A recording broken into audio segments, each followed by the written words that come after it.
छुट्टियां ख़त्म होने का दुःख कितना ज़्यादा होता है। जैसे ही छुट्टियां ख़त्म होती हैं वापस काम पर जाने की तैयारी शुरू हो जाती है। जैसे ही हमारा लॉन्ग वीकेंड ख़त्म हुआ तो हमने वापसी की टिकट्स करा ली। टिकट हमने संडे को दोपहर के टाइम ही करा ली थी क्योंकि आजकल मौसम ठंडा है तो फॉग की वजह से टिकट्स नहीं मिलती। और वैसे भी लॉन्ग वीकेंड के बाद टर्मिनल्स पे इतना रश होता है कि हमें जाने के लिए जगह नहीं मिलती। बस मैं बैठती हूँ तो मैं अपनी टांगें फ़ोल्ड करके सीट पे रख लेती हूँ ताकि मेरा सफ़र सुकून का गुजरे और इवन पूरा रास्ता मैंने सो के गुजारा। संडे को जल्दी जाने का ये फ़ायदा हो जाता है कि हम टाइम से घर चले जाते हैं, सामान भी अनपैक हो जाता है, कुकिंग भी कर लेते हैं और अगले दिन जॉब पर जाना बहुत आसान हो जाता है। जैसा कि आप लोगों ने मेरे लास्ट व्लॉग में देखा होगा कि हमने मीट हाउस से बीफ लिया था, तो कुछ बीफ हम लोग बॉयल करके अपने साथ ले आए थे। जैसे ही हम लोग घर पहुँचे हैं, हम लोगों ने थोड़ी देर रेस्ट की तो मेरे हस्बैंड ने कहा कि मेरा बीफ पुलाव खाने का दिल कर रहा है। हम रास्ते में आते हुए बीफ की यखनी की भी एक बोतल बना के ले आए थे, वो हमने फ्रीज़र में रखी हुई थी। तो मैंने जल्दी से बीफ पुलाव बनाने की तैयारी स्टार्ट कर दी। हम लोग घर वेडनेसडे को गए थे और हम संडे दोपहर के टाइम 12 बजे की टिकट थी, हम वापस आ गए थे। घर में टाइम इतनी जल्दी गुजरा के पता ही नहीं चला। कुछ टाइम तो मैंने अपनी अम्मी की तरफ स्पेंड किया और बाकी टाइम अपने इन लॉज़ के साथ। वो यूनिवर्सिटीज़ सच में बहुत अच्छी होती हैं जो स्टूडेंट्स के साथ साथ फैकल्टी को भी ऑफ कर देती हैं ताकि वो लोग भी रेस्ट करें। ख़ास तौर पे हमारे जैसे लोगों के लिए जो आउट ऑफ स्टेशन रहते हैं कि उन्होंने तो हमेशा 2 से 3 वीक के बाद अपने घर का चक्कर ज़रूर लगाना होता है। मैं पहले जिस मेडिकल कॉलेज में काम करती थी वहाँ तकरीबन 15 से 20 डेज़ हमें विंटर वेकेशंस होती थी, तो इसका बहुत फ़ायदा हो जाता था। उतना टाइम हम घर स्पेंड कर लेते थे। इस बार तो दिसंबर में अच्छी खासी सर्दी पड़ रही है। सुबह के टाइम इतनी ज़्यादा फोग होती है कि बहुत ज़्यादा रोड एक्सीडेंट्स के केसेस सुनने को मिलते हैं। इवन मेरे स्टूडेंट्स उस दिन बता रहे थे कि उनके कैरी का एक्सीडेंट हो गया और उसमें से कुछ बच्चों के हैंड्स फ्रैक्चर हो गए, किसी के शोल्डर पे चोट आई, टांगों पे चोटें आईं। तो इस तरह के मौसम में घर से बाहर निकलना बहुत मुश्किल होता है।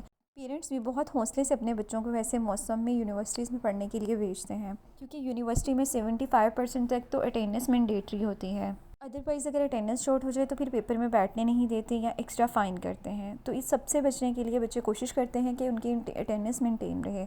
अभी रिसेंटली आप लोगों ने यूनिवर्सिटी ऑफ लाहौर का वाक़या तो सुना होगा जिसमें अवैस नामी एक स्टूडेंट ने छत से छलांग सिर्फ इस वजह से लगा दी कि उसकी अटेंडेंस शॉर्ट थी और टीचर्स उसकी अटेंडेंस कंपनसेट नहीं कर रहे थे और उसको फाइनेंशियल इशू भी थे।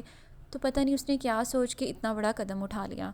मैं तो जब भी सोचती हूँ तो बहुत परेशान होती हूँ और बहुत हैरान होती हूँ कि पता नहीं उसकी मेंटल स्टेट क्या चल रही थी कि उसने अपनी जान लेने का ही फ़ैसला कर दिया। अटेंडेंस कम होना इतना बड़ा मसला तो नहीं था कि अपनी जान से ही हाथ धो लिया जाए। मैं तो उस बच्चे के पेरेंट्स के बारे में सोचती हूँ कि उन पर क्या गुजरी होगी। आजकल सोशल मीडिया का ज़माना है। हम लोग बाकी लोगों से तो बहुत करीब हो जाते हैं जो हमसे दूर हैं, लेकिन वो लोग जो हमारे पास होते हैं हमें उनकी कदर नहीं होती। हमारे साथ बैठे हुए लोग पता नहीं किस मेंटल स्टेट से गुजर रहे होते हैं, हमें इस चीज़ का अंदाज़ा ही नहीं होता। इसलिए हमें हमेशा ये कोशिश करते रहनी चाहिए कि लोगों पर ज़िंदगी मुश्किल नहीं करनी चाहिए क्योंकि बाज़ लोगों की ज़िंदगी वैसे ही बहुत मुश्किल होती है। हम किसी के लिए खुशियाँ नहीं पैदा कर सकते तो एटलीस्ट हमें उसके लिए मुश्किलात नहीं पैदा करनी चाहिए। हमेशा लोगों के लिए आसानियाँ पैदा करनी चाहिए।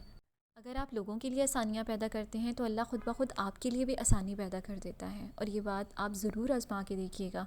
जब मैं डेली बेसिस पे लेक्चर्स लेती हूँ तो बीच में से किसी लेक्चर में से टाइम निकाल के मैं स्टूडेंट्स को एथिकल वैल्यूज़ पे ज़रूर लेक्चर देती हूँ।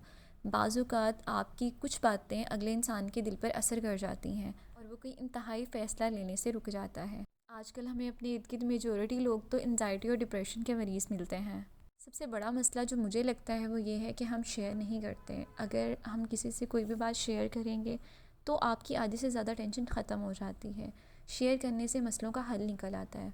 अगर आप किसी रिलेटिव से, अपने पेरेंट्स से, अपने सिबलिंग्स से या अपने दोस्त से कोई बात नहीं शेयर कर सकते तो किसी थेरेपिस्ट से शेयर कर लें।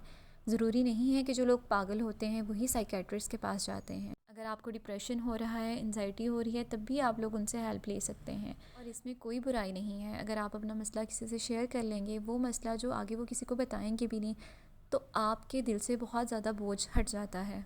आज हम बना तो बीफ पुलाव रहे थे लेकिन हमारी बात कहाँ से कहाँ पहुँच गई।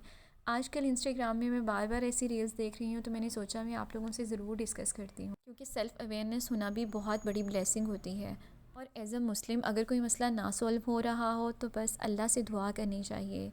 दुआ ऐसी चीज़ है जो मुकद्दर को भी बदल देती है और नमाज़ पढ़ के तो वैसे ही दिल को इतना सुकून मिलता है कि जिसका कोई हिसाब नहीं।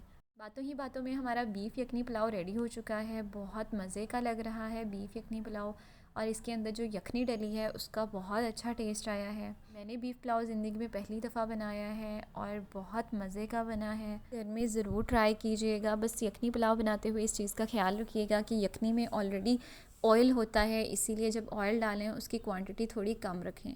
इससे यखनी पुलाव जो है वो बहुत मज़े का बनेगा और ऑयल भी ज़्यादा नहीं होगा यखनी में। ये था आज का व्लॉग। मुझे लाइक और सब्सक्राइब करना मत भूलिएगा।